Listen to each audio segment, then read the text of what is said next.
இந்த பதிவுல இந்த பறவைகள்லாம் வீட்டுக்கு வந்தது அப்படின்னா தப்பி தவறி கூட விரட்டிடாதீங்க. இந்த பறவைகள்லாம் உங்க வீட்டுக்கு வருது அப்படின்னா மிகப்பெரிய அதிர்ஷ்டம் உங்களுக்கு வரப்போகுது அப்படிங்கிறத தெரிவிப்பதற்காக வருகின்றன. அது என்னென்ன அப்படிங்கிறத தெரிஞ்சுக்கலாம். இந்த வீடியோ பிடிச்சிருந்தது அப்படின்னா மறக்காம லைக் பண்ணுங்க, உங்க ஃப்ரெண்ட்ஸ்க்கெல்லாம் ஷேர் பண்ணுங்க. புதுசா பார்க்குறவங்க மறக்காம சப்ஸ்கிரைப் செய்யுங்க. இப்ப பதிவை பார்க்கலாம். அனைவருக்கும் வணக்கம். நான் மிஸ்ஸஸ் அகல்யா ரவிக்குமார்.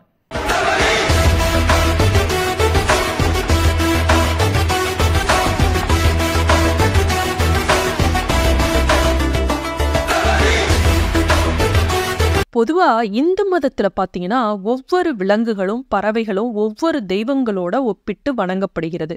உதாரணமா பாத்தீங்கன்னா நாய் காலபைரவரா கருதப்படுது, காகம் சனி பகவானா கருதப்படுகிறது, பாம்பை கூட நம்மலாம் நாக தெய்வமா வச்சு வணங்குவோம். ராகு கேதுகளோட உடலமைப்பே பாத்தீங்கன்னா பாம்போட உருவத்துலதான் இருக்கு. இப்படி ஒவ்வொரு விலங்குகளுமே ஒவ்வொரு தெய்வத்துக்குரியதா இருக்கு. இதுல நமக்கு வரக்கூடிய அதிர்ஷ்டத்தையும் துரதிர்ஷ்டத்தையும் உணர்த்துவதற்காகவே சில பறவைகள் விலங்குகள்லாம் நம்ம வீட்டுக்கு வரும். இதை பத்தி நம்ம ஏற்கனவே நிறைய பதிவுகள்ல நம்ம பார்த்துருக்கோம், நம்ம சேனல்ல போட்டிருக்கேன். இப்போ நம்ம பறவைகள் என்னென்ன வந்தது அப்படின்னா இதெல்லாம் நம்ம கண்டிப்பா துரத்தவே கூடாது, தப்பி தவறி கூட இந்த தவறை செய்யக்கூடாது அப்படின்னு ஜோதிட சாஸ்திரத்துல சொல்லியிருக்காங்க. அதுதான் நம்ம என்ன அப்படிங்கிறத பார்க்குறோம். பொதுவா ஒருத்தர் காலையில எழுந்ததுமே சில விலங்குகள் பறவைகளை பார்த்தாலே அந்த நாள் மிகவும் சிறப்பாக இருக்க போகுது அப்படின்னு அர்த்தம்.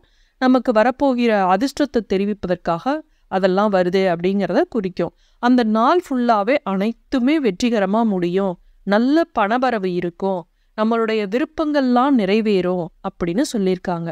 நம்ம ஏற்கனவே எந்த உயிரினங்கள் வீட்டிற்கு வந்தா அதிர்ஷ்டம் அப்படிங்கிறத பார்த்துருக்கோம். அதே போல காலையில கண் விழிக்கிறோம் அப்படின்னா எதுல நம்ம கண் விழிக்கிறப்ப அதிர்ஷ்டம் அப்படிங்கிறதையும் நம்ம பார்த்துருக்கோம். அப்படி அதிர்ஷ்டம் தரக்கூடிய உயிரினங்கள்ல மிக முக்கியமானதை மட்டும் இப்ப இந்த 1-2 இதுல சொல்லிடுறேன். நம்ம காலையில கண் விழிச்சதும் பசு மாடை பார்க்கறது அவ்வளவு மங்களகரமானதாக சொல்லப்படுது. ஏன்னா அந்த பசுமாட்டுல அனைத்து தெய்வங்களும் குடியிருக்குது. காமதேனுவாக இந்து மதத்துல நம்ம சொல்றோம் இல்லையா, இப்படிப்பட்ட பசுமாட்டை காலையில வெளியில போகும்போது நம்ம எதிரில் வருவதையோ பசுமாடு கன்றுக்குட்டியோடு இருக்கிறதையோ பார்த்தோம் அப்படின்னா அது ரொம்ப அந்த நாள் சிறப்பாக சொல்லப்படுகிறது.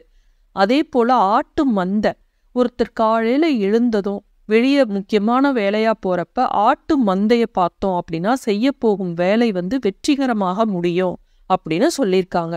இதுவும் வர இருக்கக்கூடிய அதிர்ஷ்டத்தை கூறுவதாக சொல்லப்படுகிறது. அடுத்தது கருப்பு எறும்பு. கருப்பு எறும்பை காலையில கண் விழிச்சதும் நம்ம பார்க்குறோம்.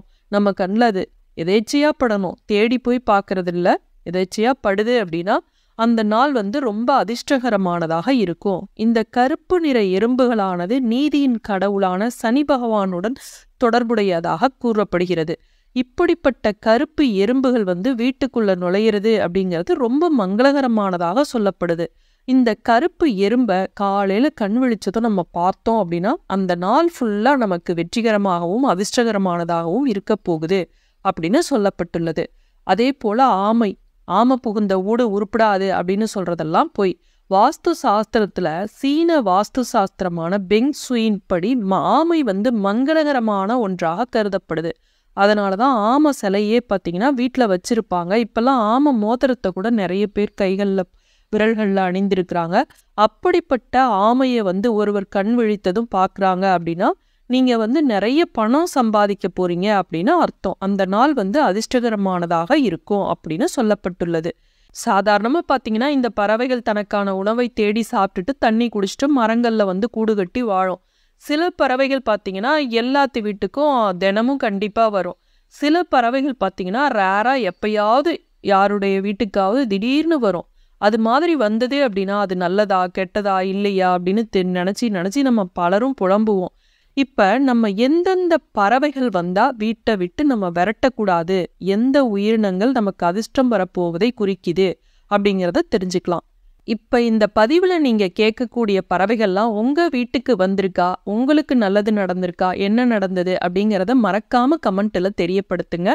கிளி காலையில எழுந்ததும் ஒருத்தர் கிளியை காண்பது அப்படிங்கிறது அதிர்ஷ்டகரமானதாக சொல்லப்படுது. ஏன்னா இந்த கிளியானது குபேரனோட தொடர்புடையது. மேலும் இது காமதேவனின் வாகனமாகவும் கூட உள்ளது. இப்படிப்பட்ட கிளியை காலையில அல்லது ஏதாவது முக்கியமான வேலை செய்ய தொடங்கும் முன்பு கண்டாலே அது ரொம்ப நல்ல அறிகுறியாக சொல்லப்படுகிறது. அந்த நாள்ல நீங்க செய்ய இருக்கக்கூடிய அனைத்து வேலைகளும் வெற்றிகரமாக முடிவடையும், திடீர் பணவரவு கிடைக்கும் அப்படிங்கறது அர்த்தம். இந்த கிளி அதிர்ஷ்டத்தை காட்டுவதற்காக வரப்போகின்ற ஒரு உயிரினம். அடுத்தது சிட்டுக்குருவி. சிட்டுக்குருவி வீட்டுக்குள்ள வந்தது அப்படின்னா நல்லது நடக்கும். அது மட்டும் இல்லாமல் வீட்டில் விரைவில் சுபகாரியங்கள் நடப்பதற்கான அறிகுறியாக இந்த சிட்டுக்குருவி வீட்டுக்கு வரும். குறையாத செல்வத்தை தரக்கூடிய ஒரு அதிர்ஷ்டம் நம்ம வீட்டுக்கு வரப்போகுது அப்படிங்கிறத ஒரு முக்கிய அறிகுறியா இந்த சிட்டுக்குருவி காண்பிக்குது. அடுத்தது புறா. புறா நம்முடைய வீட்டிற்குள் வந்தது அப்படின்னாவே நம்மளுடைய அனைத்து கஷ்டங்களும் நீங்கி புதிய வழி பிறக்கும் அப்படின்னு சாஸ்திரத்துல சொல்லியிருக்காங்க. அடுத்தது ஆந்தை. ஆந்தை வீட்டுக்குள்ள வந்தது அப்படின்னா நல்லது நடக்காது அப்படின்னு நினைக்கிறவங்க அதிகம். அப்படி கிடையாது. வட மாநிலங்கள்ல பாத்தீங்கன்னா மகாலட்சுமியோட வாகனமாக இந்த ஆந்தை சொல்லப்பட்டுள்ளது. அதனால ஆந்தை வீட்டிற்கு வந்தால் மகாலட்சுமி வருவதாக தான் ஆன்மீகத்துல சொல்லப்பட்டுள்ளது. அடுத்தது மயில். மயில் வீட்டிற்கு வந்தால் என்ன பலன் அப்படிங்கிறத தெரிஞ்சுக்கலாம். மயில் முருகப்பெருமானோட வாகனம். மழை வருவதை முன்கூட்டியே அறிந்து தன்னோட நடனத்தின் மூலம் நமக்கு தெரியப்படுத்தும் பறவை தான் இந்த மயில். இந்த மயிலானது நமக்கு வரக்கூடிய ஒரு அதிர்ஷ்டத்தை காட்டுவதற்காக வரும். ஆனா இந்த மயில் நம்முடைய வீட்டிற்கு வந்தால் நமக்கு வரப்போகும் ஆபத்தை தடுப்பதற்காக வருகின்றது. இது ஒரு நல்ல பலனாக தான் காட்டப்படுகிறது. அடுத்து காகம் வீட்டிற்குள் வந்தால் என்ன பலன்? அமாவாசை அன்னைக்கு சமைத்து காகத்திற்கு சாப்பாடு வச்சப்புறம் தான் நம்ம சாப்பிடுவோம்.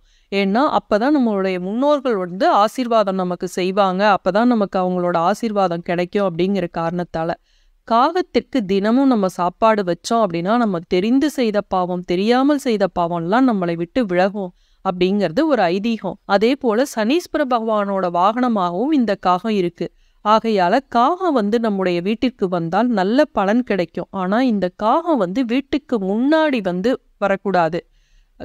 பால்கனியில காகத்துக்கு உணவு வைக்கலாம். வீட்டோட மொட்டை மாடியில நம்ம காகத்திற்கு உணவு வைக்கலாம். இந்த மாதிரி செய்வது ரொம்ப நல்லது. வீட்டுக்கு முன்னாடி, அதாவது பிரதான வாசல் இருக்கு இல்லையா, அது வழியா வீட்டுக்கு முன்னாடி வரக்கூடாது அப்படின்னு சொல்லுவாங்க. அடுத்து கருடன் வீட்டிற்குள் வந்தால் என்ன பலன்? கருடன் வீட்டிற்கு வருவது அப்படிங்கிறது மிகவும் கடினமான ஒன்று. இது மகாவிஷ்ணுவோட வாகனமாக இருக்கு. வேதங்கள் அனைத்திற்கும் ஒரு உதாரணமாக இந்த கருடன் சொல்லப்படுது. இவ்வளவு சிறப்பு கொண்ட இந்த கருடன் நம்ம வீட்டுக்குள்ள வந்தா மிகவும் அதிர்ஷ்டகரமானதாக சாஸ்திரத்துல சொல்லப்பட்டுள்ளது. ஆனால் இது வருவது அப்படிங்கிறது ரொம்ப ரொம்ப அரிதான ஒன்றாக சொல்லப்பட்டுள்ளது. மீண்டும் சந்திக்கும் வரை நன்றி, வணக்கம்.